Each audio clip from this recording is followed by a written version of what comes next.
থেকে প্রমাণ করছে তদন্ত করার ক্ষেত্রে যতটা তৎপরতা থাকা দরকার ছিল, যতটা আন্তরিক হওয়া দরকার ছিল, পুলিশ তা করেনি। সেই জন্যই কলকাতা হাইকোর্ট এক কথায় সিবিআইকে দিয়েছে, সিবিআই তদন্ত করছে এবং সুপ্রিম কোর্টের কাছে এই প্রশ্নগুলো উঠে আসে। সুপ্রিম কোর্ট জিজ্ঞাসা করছে রাজ্য সরকারকে, কেন প্রিন্সিপাল সকাল থেকে বসে তিনি কোনো কমপ্লেন করলেন না, তিনি রিজাইন করলেন, তাকে আবার জোর করে নিয়ে আসা হলো, কী ব্যাপার, কী এমন ঘনিষ্ঠতা থাকতে পারে প্রশাসনের সঙ্গে এই প্রিন্সিপালের, যে জন্যে তারা এসব করছেন।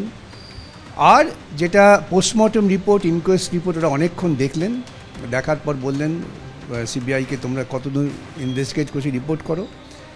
এবং এই সময়ে চিকিৎসকদের পক্ষ থেকে একজন বললেন, চিঠি তুলে দিলেন সুপ্রিম কোর্টের কাছে। সেখানে চিকিৎসকরা বলছেন যে আমরা নিরাপত্তাহীনতায় ভুগছি, হস্টেল ছেড়ে সব চলে গেছে, এই নিরাপত্তাহীনতায় তাদের পক্ষে কাজ করা সম্ভব না। তখন সুপ্রিম কোর্টের বিচারপতিরা বললেন নিরাপত্তা কে দেবে, এই পুলিশ তো দিতে পারবে না, তো আমাদের দাবি হতো সেন্ট্রাল পুলিশকে দাও। এবং সুপ্রিম কোর্ট সেই নির্দেশ দিয়েছেন যে সেন্ট্রাল পুলিশ তারা আরজি করের নিরাপত্তা নিশ্চিত করবে এবং কপিল সিবাল সেটা মেনে নিয়েছেন, যেটাও সুপ্রিম কোর্ট রেকর্ড করেছেন। প্রসঙ্গত যে দুটো জিনিস আছে সেটা হচ্ছে চিফ জাস্টিসও বললেন যে তোমরা যারা আন্দোলন করছে পিসফুলি তাদের উপর হামলা করছো কেন, আন্দোলনকে এভাবে ডিস্টার্ব করা যাবে না। ডাক্তাররা প্রতিবাদ করছে, তাদের তোমরা ডেকে নিচ্ছ, এটা সুপ্রিম কোর্ট অর্ডারে লেখে নিয়ে কিন্তু উষ্মা প্রকাশ করেছেন। আরেকটা গুরুত্বপূর্ণ বিষয় যেটা সলিসিটর জেনারেল তুললেন, যে বিষয়টা আমরা বহুদিন থেকে আলোচনা করে আসছি, যে রাজ্য সরকারের যখন আমাদের সারদা তদন্ত হচ্ছিল সেই সময় যিনি দায়িত্বে ছিলেন রাজীব কুমার, তিনি তথ্য লোপাট করেছেন মমতাকে বাঁচাবার জন্য। আপনারা দেখবেন আমি এটা প্রায়শই বলি।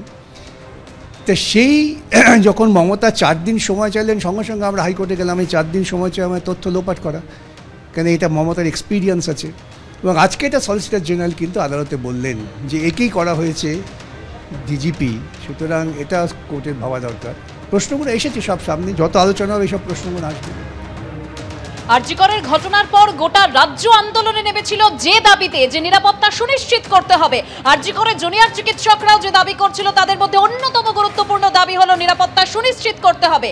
আর আরজিকরের নিরাপত্তায় পুলিশের উপর আস্থা রাখতে পারল না সুপ্রিম কোর্ট, যেখানে সুপ্রিম কোর্টের নির্দেশে এবার আরজিকর মেডিকেলের নিরাপত্তায় কেন্দ্রীয় বাহিনী এবং এরই পাশাপাশি সিবিআইকেও নজরদারিতে রাখলো সুপ্রিম কোর্ট এবং দেশজুড়ে হাসপাতালগুলির পরিস্থিতি দেখতে 10 সদস্যের টাস্ক ফোর্স গঠন সুপ্রিম কোর্টের। এ নিয়ে শুভেন্দু অধিকারী তার কি বক্তব্য রাখবো আপনাদের সামনে। সন্দীপ ঘোষের পলিগ্রাফ করলেই তো সব পেয়ে যাবে, ওর মোবাইলগুলো ঘাটলেই তো কতবার কথা হয়েছে পেয়ে যাবে। 50 বার কলকাতা পুলিশের সঙ্গে উনি কথা বলেছেন, এসপি দাসের সঙ্গে কথা বলেছেন, নারায়ণ স্বরূপ নিগমের সঙ্গে কথা বলেছেন, মুখ্যমন্ত্রী এদের মাধ্যমে নির্দেশ দিয়েছেন তাদের। অতদূর যাওয়ার দরকার, কোনো কাজ ছাড়াই ডক্টর সুশান্ত রায়, ডিএমই ডক্টর অভিক দে এসেছিলেন এভিডেন্স লোপাট করার জন্য। একটা বোনের নিথর দেহকে উপযুক্ত সম্মান জানানো, তার পরিবারকে শেষ মুহূর্তের দেখা, যা আমাদের হিন্দু বাঙালি সংস্কৃতিতে আর আছে, এগুলো কিছুই করতে দেননি। মেরে পিটিয়ে টেনে হিঁচড়ে বডিকে নিয়ে গিয়ে কী কাণ্ড করেছেন আপনারা, তাড়াতাড়ি নিয়ে গিয়ে। ও তার বাবা মার পাশে মিঠু মজুমদার আর নির্মল ঘোষ, এই দুটোকে তো আগে অ্যারেস্ট করা উচিত।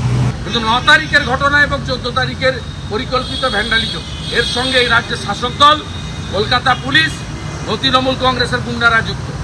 এই বিষয়ে সঠিক বিচার বিশ্লেষণ এবং তার এটা সামনে আসুক, পানিশমেন্ট হোক, তাদেরকে অ্যাপ্লিকেল পানিশমেন্ট দেওয়া হোক, এটা পশ্চিমবঙ্গের মানুষ চায়।